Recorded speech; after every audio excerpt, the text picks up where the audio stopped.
Hello everyone, this is the second question for America that we are going to be going through today. So this question is how far does something change? It's a 6 marker, which means it's 6 minutes long, and it's 2 paragraphs in length because you have to talk about before and after. Now that is the only way to assess how much something has changed, by looking at before and after.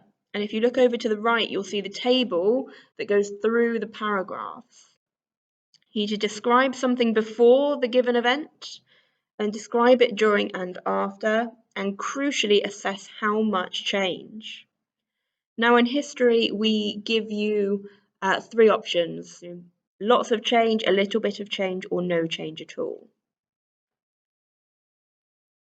You need to provide context about something before and after the event, and you must come to that judgment. It will not make sense if you do not do this.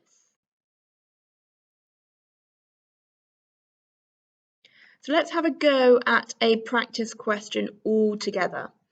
Now in the top right hand corner, you've got the bug method. You guys should be quite used to this by now. You need to box the command word, underline the key features, and glare at the hints. And in this case, we've got the question, how far did President Roosevelt's policies change the economic situation in the USA between 1933 and 1939? Therefore, our command words are how far and change. Those are the things you are doing. Those are the commands. Your key feature is President Roosevelt's policies and the economic situation, and you will glare at the hints, which in this case is just the marks. There's no italics to glare at for a question 2. In terms of quick notes, there are a few things I picked up. You need to know what Roosevelt's policies are. So the New Deal, the alphabet agencies, including the CCC giving 2 million jobs and the TVA giving electricity to 7 million people. But you also need to know the context, because the question gives you economic situation, but from your own knowledge you should be able to work out what that economic situation is. And it's obviously the Great Depression caused by the Wall Street crash. I'd also be expecting you, in terms of context, to talk about Hoover's laissez-faire policies. In order to talk about change, you've got the idea that before Roosevelt's policies, the economic situation was quite bad.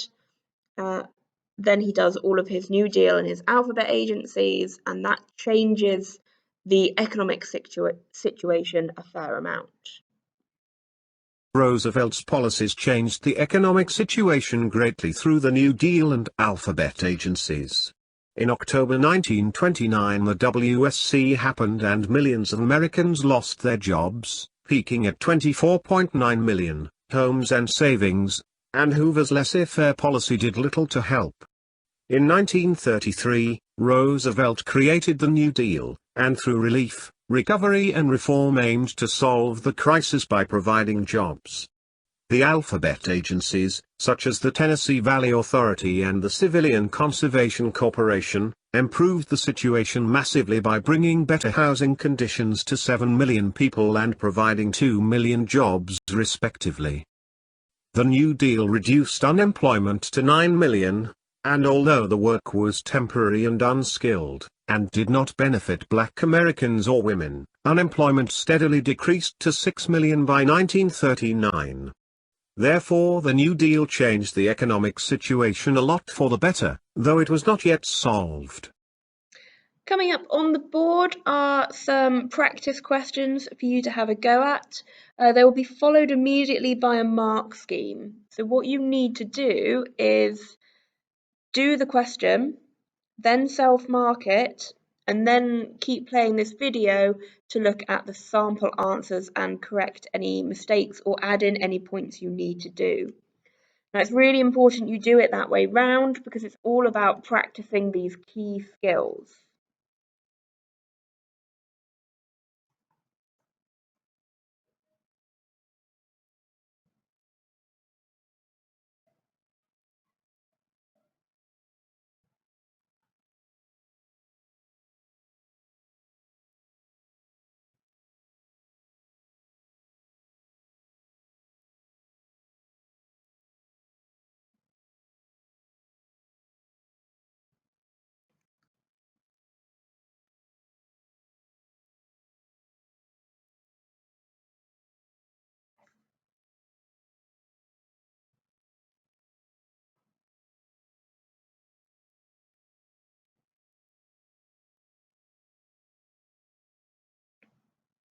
The Truman Doctrine changed American foreign policy a lot between 1947 and 1973.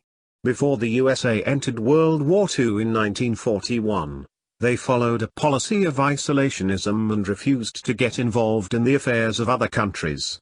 After Japan attacked Pearl Harbor, the USA joined World War II and fought until 1945. With the Cold War beginning in 1945 between the USA and USSR, America changed its policy yet again to the Truman Doctrine, or containment. In doing so, America promised to get involved in global affairs to stop the spread of communism wherever it appeared. This led to the USA fighting wars abroad in Korea and Vietnam. By 1973, the hippie movement was putting pressure on Nixon to end the war in Vietnam. Again, policy changed to the Nixon Doctrine. Allies of America are to take care of their own defense and the USA will not get involved in their affairs. As you can see, the Truman Doctrine led to the USA abandoning isolationism, getting involved in foreign wars, and again changing policies to leave nations to their own defense. Martin Luther King changed lives for blacks greatly through his many contributions to the civil rights movement. Before MLK was involved in the civil rights movement, blacks in America were subject to segregation and the idea of separate but equal. During World War II, blacks were given the worst jobs and were often mistreated by their white officers. After the bus boycott in December of 1955, Martin Luther King became more involved in the movement for equal rights. He was responsible for encouraging blacks to protest peacefully and avoid violence. He helped to organize the Birmingham March, where he was arrested and wrote the letter from Birmingham jail. Through his efforts he also led the March on Washington and delivered the famous "I Have a Dream" speech. Eventually, this led to Kennedy working on the Civil Rights Act, which was signed by Lyndon B. Johnson in 1964 after the assassination of Kennedy. Even though blacks were equal under law, discrimination did continue. Martin Luther King changed lives for blacks greatly, leading them from a life of segregation to a position closer to equality. Malcolm X did change lives for blacks to some extent through his contributions to the civil rights movement. Before Malcolm X was involved in the civil rights movement, blacks in America were subject to segregation and the idea of separate but equal. During World War II, blacks were given the worst jobs and were often mistreated by their white officers. After the bus boycott in December of 1955, Malcolm X was involved in drug dealing and was sentenced to time in prison. Upon his release, he changed his surname from Little to X, a symbol of eliminating his slave name. Malcolm X joined the Nation of Islam and did a lot of work with young kids living in poverty, and many historians argue that he helped to raise their self-esteem more than another civil rights leader. He was also famous for his by any means necessary approach and willingness to use violence, and these ideas helped build the foundations for the Black Power and Black Panthers movements. However, Malcolm X did not have the greatest impact, as his actions did not lead directly to the signing of the CRA like MLK did. Furthermore, his violent actions were seen by many as too extreme and isolated Malcolm X from many Americans. Malcolm X did change lives by improving self-esteem, but his violent actions did not contribute in the same way as MLK's peaceful protest did.